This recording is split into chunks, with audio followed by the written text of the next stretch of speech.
Assalamualaikum guys. Now we will briefly explain Eastern and Western ideals of happiness, that is a essay by Bertrand Russell. इसमें first paragraph में वो ये बताता है कि हर कोई एक फिक्शियस जो टाइम मशीन है, वेल्स की टाइम मशीन, उसको जानता है, उसके बारे में, जिसके बारे में वो जिससे हम बैकवर्ड या फॉरवर्ड टाइम देख सकते हैं, मतलब अपना पास्ट या फ्यूचर देख सकते हैं। तो वो ये कहते हैं, लेकिन कभी लोगों ने इसके बारे में ये नहीं सोचा कि हम उससे एडवांटेज भी ले सकते हैं अपना प्रेजेंट देख के।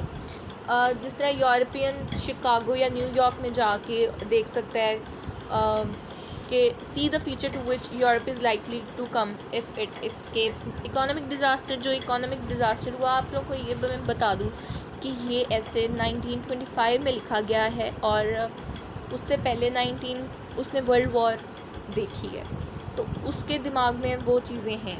और ज़ाहिरी बात है कि इतनी बड़ी वॉर के बाद इकोनॉमिक डिज़ास्टर हुआ होगा, तो वो यही बता रहे हैं कि यूरोप जो है वो अगर इस तरह देखेगा, और दूसरी तरफ अगर एशियन देखेंगे, सीज़ द पास्ट, तो वो कहते हैं कि मैं बताता हूँ कि इंडिया में मिडिल एजेस के, मतलब इंडिया में इतनी कोई तरक्की नहीं थी, और चाइना 18th सेंचुरी का लगेगा, मतलब पुराना लगेगा। और जॉर्ज वाशिंगटन जो कि प्रेसिडेंट रहा है, अमेरिकन प्रेसिडेंट, तो वो जब अगर अर्थ पे वापस आए तो वो देखेगा कि जो कंट्री है वो अजीब सी उसको लगेगी, खौफनाक सी, और लेकिन वो कम लेस स्ट्रेंज फील करेगा इंग्लैंड में और फ्रांस में, लेकिन उसको चाइना में वैसे ही पुरानी चीज़ें हैं, तो वो अजीब सा उसको सब कुछ लगेगा। फिर है जी सेकंड पैराग्राफ में, वेस्टर्न सिविलाइजेशन जो है एम्ब्रेजेस नॉर्थ एंड साउथ अमेरिका। जो वेस्टर्न सिविलाइजेशन है वो नॉर्थ और साउथ अमेरिका है, और जिसमें यूरोप आता है रशिया को निकाल के। और फिर वो ये बताता है कि जिसकी जो वैन है ना, वो यूएस चला रहा है, मतलब अमेरिका चला रहा है। असल में सारी करैक्टरिस्टिक्स जो कि ईस्ट और वेस्ट को सेपरेट करती हैं, वो सारी अमेरिका, असल में अमेरिका इतना डेवलप हो चुका है कि उसकी वजह से एक मार्क डिफरेंस हमें शो होता है वेस्ट और ईस्ट में। और जो लोग हैं यूरोप के, ख़ास तौर पे वो 1914 को से पहले को, मतलब वर्ल्ड वॉर जब स्टार्ट हुई 1914 में, उससे पहले दौर को गोल्डन एज कहती हैं। और फिर अगर सिविलाइजेशन ऑफ चाइना की बात करता है कि हर किसी को पता है कि जो चाइनीज़ लोग हैं वो टीचिंग ऑफ कन्फ्यूशियस को के ऊपर बेस है, ठीक है, जो कि क्राइस्ट के आने से 500 ईयर्स पहले आ चुका था। और फिर उसके ऑपोजिट जो ग्रीक और रोमन्स हैं वो हैं। और ये एक इल्यूजन सा ही है कि मतलब, बट प्रैक्टिकल रिजल्ट जो है ना is like the teachers of antiquity है। कन्फ्यूशियस का वो यहाँ पे सारा बता रहा है कि उसकी क्या टीचिंग्स थी, उसका क्या था। वो बताता है कि उसकी ऐसी सक्सेसफुल है, वो बहुत ज़्यादा अपनी ज़िंदगी में उसने ऐसी पर्सनैलिटी है कि एक मार्क छोड़ गया वो भी पूरी चाइनीज़ सिविलाइजेशन के ऊपर। और इतना ज़्यादा कि 300 साल के बावजूद कि अभी भी जो चाइनीज़ है ना, through out what is now China proper, ठीक है, तो मतलब उनकी टीचिंग्स के ऊपर है। और बहुत कुछ हुआ जो भी, लेकिन वो अभी भी, उसकी टीचिंग्स अभी भी चाइना फॉलो करती है। उसकी जो सिस्टम है वो, उसमें एक एक्स्ट्रा ऑर्डिनरी पावर है सर्वाइवल की, तो ज़ाहिर बात है उसमें कोई बहुत खूबियाँ ही होंगी कि वो जो अभी भी इतना सक्सेसफुल है। जो वो यही बता, उसकी फिर क्वालिटीज़ बता रहा है ना कि जो उसने टीचिंग्स दी हैं, ये कोई रिलीजन बेस्ड नहीं है, लेकिन अगर हम वर्ड को जिस तरह हम अंडरस्टैंड कर लेते हैं, और ये it is not associated with super natural और मिस्टिकल बिलीव्स, ना कोई मजहबी बिलीव्स के ऊपर है, तो ये एक पूरा एथिकल सिस्टम है। और उसके ऑपोजिट वो क्रिश्चियनिटी का बता रहा है कि वो क्रिश्चियनिटी इसके जो एथिक्स हैं वो क्रिश्चियनिटी से बिल्कुल ऑपोजिट है। मतलब जो क्रिश्चियनिटी है ना, उसकी जो एथिक्स हैं या उनमें जो कहा जाता है, उसको इंसान के लिए फॉलो करना बहुत मुश्किल है एज़ कम्पेयर टू जो चाइनीज़ जो कन्फ्यूशियस है उसके अगर फॉलोइंग्स, उसके थॉट्स को देखें, अगर उसने जो कहा है कि ये इंसान को करना चाहिए। और फिर यहाँ पे उन्होंने सेंट्स से बताया कि उसके क्या थॉट्स थे। उन्होंने ये भी बताया कि जो कन्फ्यूशियस है ना वो मॉडरेट था नेकियों में भी, मतलब कि वो इस तरह के थॉट्स बताता था कि आम कॉमन इंसान उसको फॉलो कर सकता है, उसके ऊपर उनको बोझ नहीं लगेगा। और वो यहाँ पे बताता है how do you regard the principle of returning good for एवल।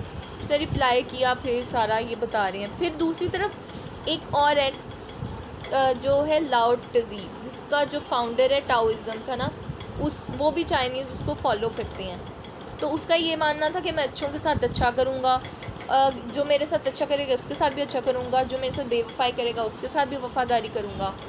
तो मतलब कि ताकि वो लोग सीधे रास्ते पर आ जाएँ। तो इसका टाओइज़्म का ये मेन जो कॉन्सेप्ट है वो ये है। और उन्होंने फिर बताया कि जो करैक्टरिस्टिक है ना चाइना की, वो लाओ त्ज़ी नहीं है बल्कि कन्फ्यूशियस है, जो कि एक तरह से रिकग्नाइज नेशनल सेज माना जाता है उसको।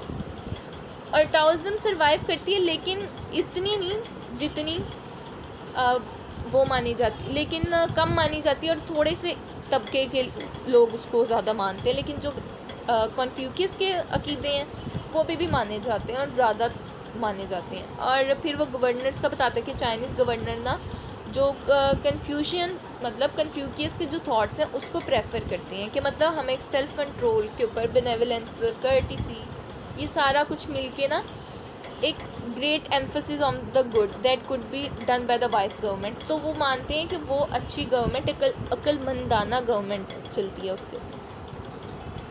और फिर वो ये बताता है कि वी हैव, लेकिन फिर क्रिश्चियनिटी का असल में ऐसे ही है कि ईस्टर्न और वेस्टर्न के जो तरीक़ेकार हैं खुशी के या रहने के, उनमें डिफरेंस। तो वो चाइना का बताता है कि चाइना में क्या है और चाइना किसको मान रही है, उसने बेसिक एक तरह से ओवरव्यू सा दे दिया। और फिर वो चाइनीज़ एथिक बताता है कि जो क्रिश्चियनिटी का बता रहे, there are large parts of Christian ethic which are universally admit to be too good for this wicked world. और वो बता रहा है वही मतलब वेस्टर्न जो आइडियल्स हैं, क्योंकि वो वेस्ट से बिलोंग करते हैं, यूरोप से बिलोंग करते हैं। We have in fact two kind of morality side by side, उन्होंने ये बताया। एक तो ये कि जो हम जिसकी तबलीग करते हैं, जिसको हम फैलाते हैं, लेकिन हम उसको अमल नहीं करते। और दूसरी तरफ है कि हम उसको प्रैक्टिस में तो लेकर आते हैं चीज़ों को, लेकिन हम उसको प्रीच कम करते हैं एज़ कम्पेयर टू जिस तरह हम उसको जितना प्रैक्टिस करते हैं, जितना हम उस पर अमल करते हैं। क्रिश्चियनिटी का बताया उसने, सारे जो रिलीजन्स हैं ना तकरीबन एशियाटिक ओरिजिन है, एशिया से ओरिजिन हुआ है सिवाय मॉर्मोनिज़म के। और इस वजह से जो इम्पेक्ट था ना अर्ली सेंचुरीज़ में एशियाटिक जो मिस्टिसिज्म है उसका बहुत ज़्यादा पाया जाता है। क्रिश्चियनिटी में भी था लेकिन वो बाद में चेंज हो गया, ख़ास तौर पर जब यूरोप में वो गया ना, जो प्रिंस थे, क्योंकि वो उस तरह के थॉट्स नहीं मानते थे। वो सीज़र टाइप, जो जैसा जूलियस सीज़र, रोम का सीज़र बहुत ज़्यादा फेमस है, तो असल में उनको सीज़र्स कहा जाता है, किंग एक तरह से आप लोग कह लें। तो उसको मानते हैं कि मतलब हमें कोशिश रहम दिली नहीं, उनको मतलब वॉर्स वगैरह इस तरह की चीज़ें पसंद थी। और फिर वो चाइनीज़ का बता रहा है कि जो चाइनीज़ हैं वो do not adopt either our theoretical और आर प्रैक्टिकल एथिक्स। ना वो हमारे मतलब के वेस्टर्न है ना, उनके ना थ्योरेटिकल जो मुँह ज़ुबानी बातें या काम जो एथिक्स को वो परफॉर्म करते हैं, उनमें से किसी को भी अडॉप्ट नहीं करते। वो दे एडमिट इन थ्योरी कि they are occasions when it is proper to fight. वो इस चीज़ को मानते हैं कि एक वक्त होता है कि जब हमें लड़ना चाहिए,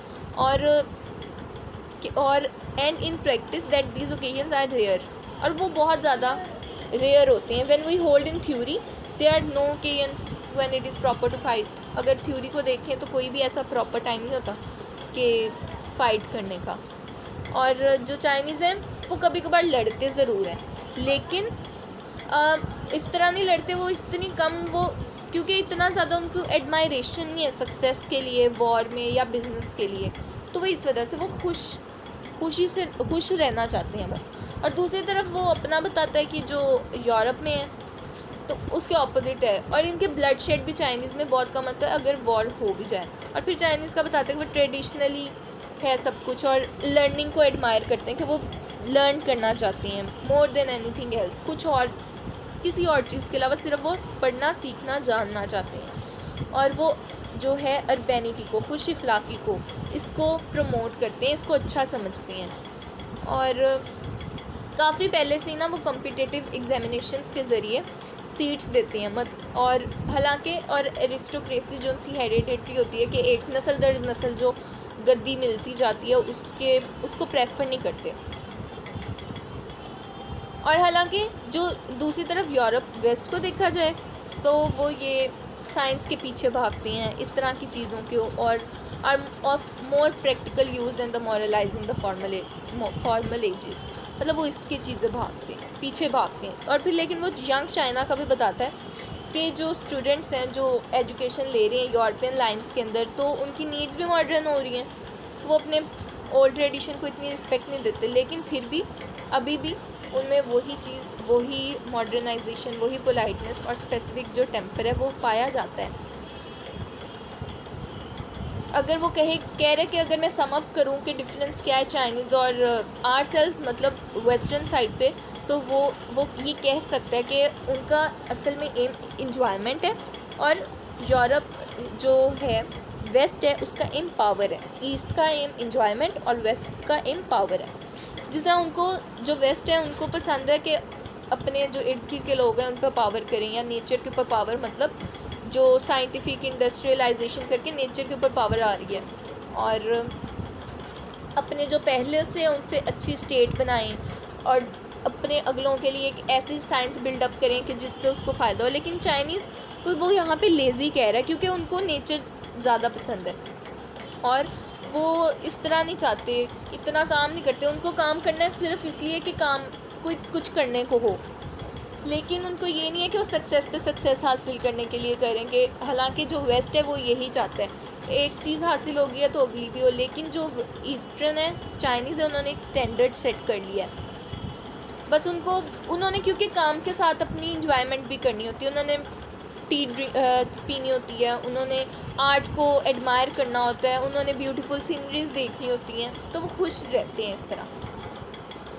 और ईस्ट में रहें तो परहैप्स अ करप्टिंग इन्फ्लुएंस, अगर ईस्ट में आ जाए ना, वाइट मैन की वो बात करता है, अगर वेस्टर्न लोग ईस्ट में आए तो वो अपनी जो एनर्जी काम करने की वो कहते हैं वो खो देंगे और वो भी उसी तरह लेज़ी हो जाएंगे। और इसी तरह कहते हैं इनको लेज़ी तो नहीं कहेंगे, लेकिन उनमें कैपेसिटी होती है काम करने की, लेकिन एनर्जेटिक भी बहुत होती हैं, लेकिन वो बैलेंस रखना चाहते हैं। और फिर वो बाद में डिफरेंस ये बता रहा है कि जो वेस्ट है उसके पास गन्स है, ऑटोमोबाइल्स है, टेलीफोन्स हैं और लग्जरीज़ हैं, लेकिन उसके ऑपोजिट चाइना के पास ऐसा कुछ भी नहीं है। ये याद रखिए 1925 की बात हो रही है। और फिर वो बताते कि वुई मीन्स वेस्ट में एक टैक्स का बहुत अच्छा निज़ाम है, एजुकेशन का निज़ाम है, सैनिटेशन का निज़ाम है, और जो बाकी सब कुछ है वो वॉर के ऊपर लग जाता है। और इंग्लैंड जो प्रेजेंट डे में है, मतलब कि 1925 में एक उनका जो ज़्यादातर पैसे हैं ना वो वॉर्स पे लग जाते हैं, उनका जो टैक्स वगैरह, और जो बाकी कुछ रहता है वो यूज़फुल ऑब्जेक्ट्स में यूज़ होते हैं।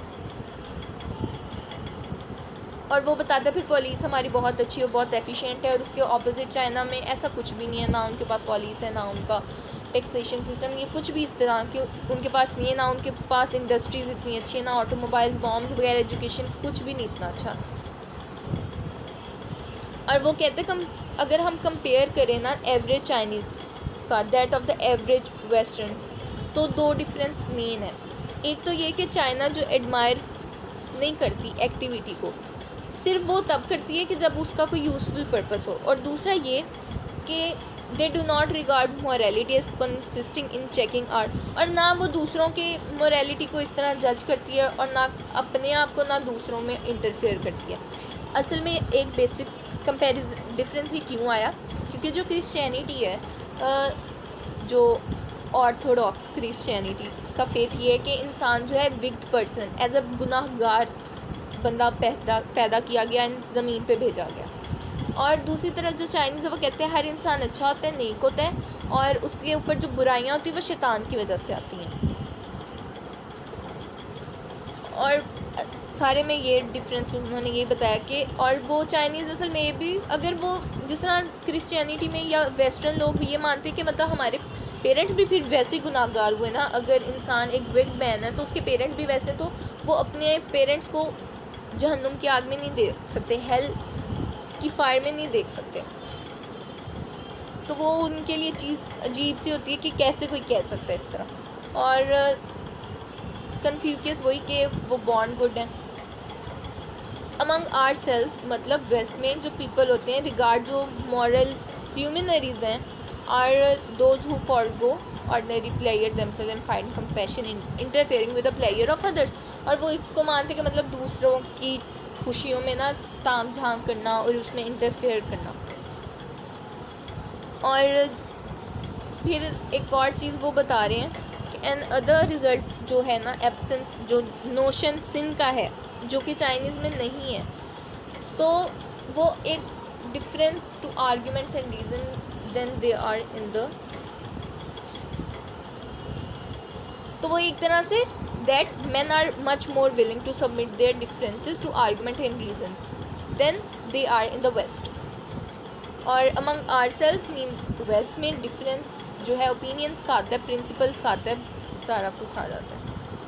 और चाइना में जो है मिलिट्री मैन वो वॉर की वही बात के फोर्स के ऊपर वेस्टर्न वाले ज़्यादा फोकस करते हैं, और ईस्टर्न चाइनीज़ जो हैं उन अगर वो सीरियस नहीं लेते इस तरह की चीज़ों पे, और वो बैटल फॉट करते हैं जिसमें ज़्यादातर ऐसी जंगें लड़ते हैं जिसमें ज़्यादा खून रेजी ना हो। There is one serious defect, सिर्फ एक सीरियस डिफेक्ट है चाइनीज़ सिस्टम में, ये कि that it does not enable China to resist more pugnacious nations, क्योंकि चाइना ने कभी भी अकेले नहीं रहना, और जो वॉर लाइक और एनर्जेटिक्स जो चीज़ें हैं वो बाकी दुनिया में हैं, और उनमें ये इम्पेक्ट असर पड़ेगा कभी ना कभी, क्योंकि उन्होंने अकेले तो रहना नहीं है, उनको अपनी नेशनलिटी को बचाने के लिए या नेशनल इंडिपेंडेंस को बचाने के लिए उनको इंटरेक्ट करना पड़ेगा। और जो दुनिया पूरी, एक तो अच्छी बात ये है अगर सारी दुनिया इनके जैसा अच्छा सोचने लग जाए कि मतलब पूरी दुनिया अच्छी है, तो दुनिया बहुत अच्छे से रहेगी, खुशी से रहेगी। लेकिन ये दुनिया बुराइयों से भरी हुई है, तो चाइनीज़ ने इंटरेक्ट करेंगे तो ये जो वाइजेस, ये जो बुराइयां हैं, ये सारी उनमें जाएंगी। और वो एंड पे ये कहता है कि मतलब वो फ्लैटर नहीं अपने आप को कर रहा, वेस्ट को कर रहा कि ये इमिटेशन कोई इम्प्रूवमेंट है, लेकिन होगा उनके ऊपर असर। इम्प्रूवमेंट नहीं है लेकिन सारी दुनिया में ऐसा हो रहा है तो असर तो होगा। Thank you.